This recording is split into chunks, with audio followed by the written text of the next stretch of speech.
Peut-on se muscler les abdos grâce à la calisthénie, grâce au poids du corps? Beaucoup de femmes me disent qu'elles n'ont pas assez d'abdos pour commencer la calisthénie, pour acquérir des figures, ou alors d'autres femmes qui se soucient plus de leur apparence veulent faire ressortir cette partie-là de leur corps. Dans cette vidéo, vous allez comprendre comment la calisthénie, le travail au poids du corps, peut vous permettre d'avoir des abdos apparents, mais vous allez comprendre aussi quels types d'exercices sont les plus utiles si vous voulez acquérir des figures de calisthénie. Avant de commencer cette vidéo, si vous êtes à la recherche de matériel pour faire de la calisthénie, je vous recommande la marque Gornation. En tout cas, c'est de chez eux que viennent tout mon matériel de sport comme les parallettes, les élastiques, même ma tenue vient de chez eux. Ils ont vraiment une large gamme de produits spécialisés dans la calisthénie, donc je vous conseille vraiment de commander chez eux. Et en plus de ça, je vous donne l'opportunité d'avoir moins 10% sur votre commande avec le code MAURINE10. Maintenant que c'est dit, on retourne à la vidéo. Est-ce qu'il faut vraiment faire des exercices abdos pour avoir des abdos? Vraie question. Alors la réponse n'est pas évidente parce que sinon je ne ferai pas cette vidéo. D'abord, il faut être honnête, si tu veux avoir des abdos visibles, c'est surtout une question de taux de masse grasse. Explication. Dans la majorité des cas, si tu ne vois pas tes abdos, c'est surtout parce qu'il y a une couche de graisse par-dessus. Mais ne partez pas si vite parce que je vais vous apporter quand même des solutions. Par exemple, Ophélie que j'ai déjà coachée, elle est passée de ce corps-là à ce corps-là. Et c'est pas parce qu'elle a fait plein de séances abdos, au contraire, elle a fait aucun exercice qui isolait les abdos, mais elle a tout simplement suivi ces séances de calisthénie qui travaillaient tout le corps, le gainage, etc.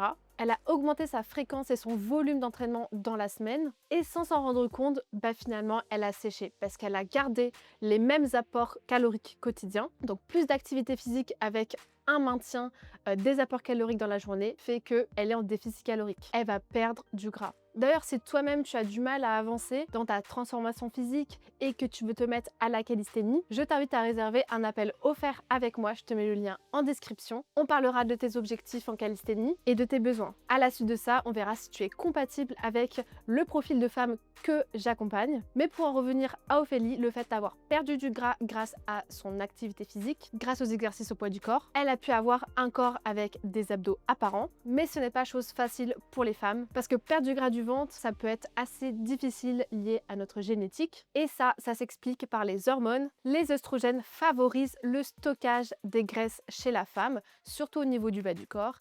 Et lorsque la femme est ménopausée, le gras a tendance à se stocker plus facilement au niveau du ventre. On sait aussi aujourd'hui, grâce aux études scientifiques, que notre métabolisme de femme à déficit calorique égal, on a tendance à perdre moins de graisse que les hommes. Le stress joue aussi un rôle dans le stockage des graisses et ce surtout au niveau du ventre. Une idée reçue que j'aimerais bien bannir, c'est qu'on ne peut pas cibler la perte de gras au niveau du ventre, c'est-à-dire que lorsque l'on sèche, lorsque l'on veut perdre du gras, c'est de manière générale que ça se fait. Tu vas perdre du gras du ventre, mais tu vas aussi perdre la graisse que tu as aux cuisses, sur les fessiers, au niveau des bras. Ça se fait vraiment de manière générale. Même si avoir des abdos apparents, c'est surtout une question de taux de masse grasse dans notre corps, on peut quand même hypertrophier ses muscles, c'est-à-dire gagner en volume. En pratique, tu peux ajouter des exercices abdos à la fin de tes séances ou faire une séance dédiée ou deux dans la semaine. Personnellement, je te recommanderais de faire quelques exercices, un ou deux exercices abdos sur chacune de tes séances, plutôt que de faire des grosses séances de 1 heure où tu vas faire que des abdos, parce qu'on va pas se mentir, c'est pas les meilleurs exercices, les exercices abdos. Autant que tu sois motivé à les faire pendant tes séances. Et comme tout muscle, il faut que tu appliques la surcharge progressive, c'est-à-dire que séance après séance, tu dois faire un petit peu plus, un petit peu mieux ou avec plus de poids pour continuer à progresser et obtenir à la longue des abdos plus hypertrophiés. Voici quelques exercices abdos que je peux te proposer de faire dans un but d'isoler plus ou moins la sangle abdominale. On a tous les exercices de flexion de la hanche, donc par exemple les relevés de genoux, les relevés de bassin, que ce soit sur une barre de traction, que ce soit au sol ou que ce soit sur barre de dips.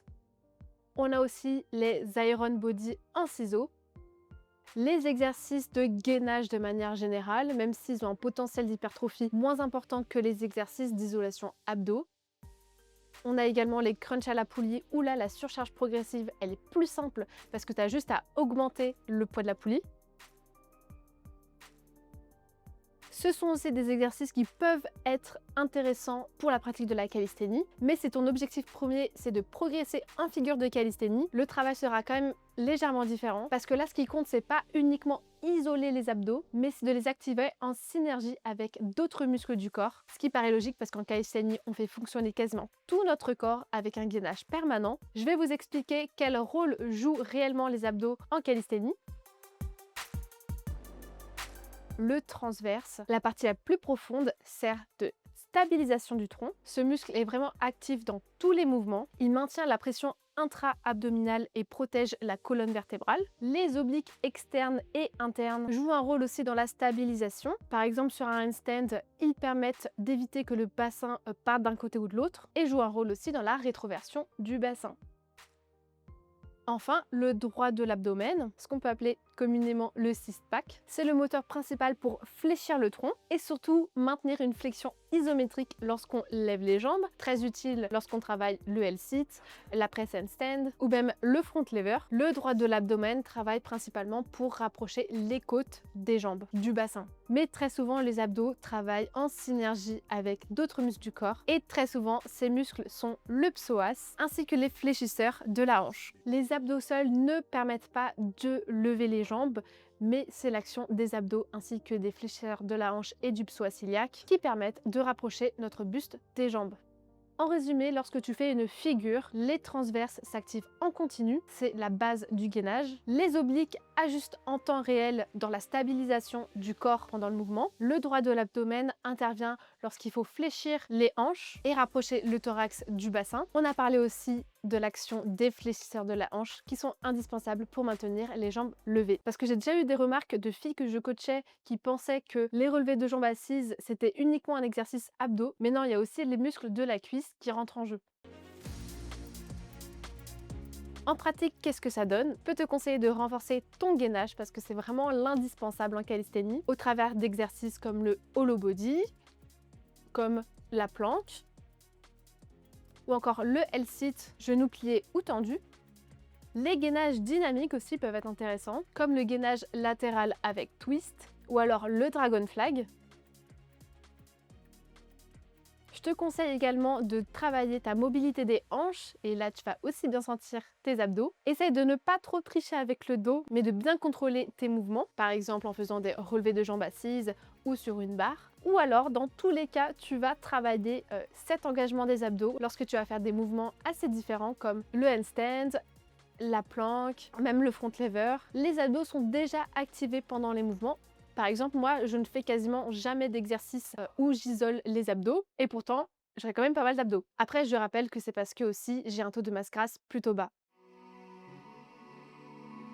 Pour résumer, si tu veux voir tes abdos, je te conseille d'être en déficit calorique, c'est-à-dire de dépenser plus de calories que ce que tu n'en consommes. Donc soit en calculant tous les jours tes calories ou soit un petit peu à l'œil si tu veux pas trop te prendre la tête. Mais ça peut être un petit peu plus compliqué et long. Et à côté de ça, faire quelques exercices d'isolation abdos. Bien sûr, n'oublie pas la surcharge progressive qui est importante. Et si ton objectif c'est de progresser en figure de calisthénie, tu as besoin d'un gainage particulièrement solide et d'un grand droit qui te permet de fléchir tes hanches et de rapprocher tes jambes de ton buste. Et pour ça, tu n'es pas obligé de travailler uniquement les abdos sur les exercices. Très souvent, tes abdos sont déjà engagés sur toutes les figures et mouvements, mais tu peux quand même ajouter en fin de séance du gainage, des exercices de mobilité de hanches et si ça te fait plaisir, des exercices abdos. Donc finalement, le travail des abdos n'est pas forcément nécessaire lorsque tu fais de la calisthénie, surtout si tu n'aimes pas ça. D'ailleurs pour toi, les abdos plutôt amour ou torture? Réponds-moi en commentaire. D'ailleurs tu peux aussi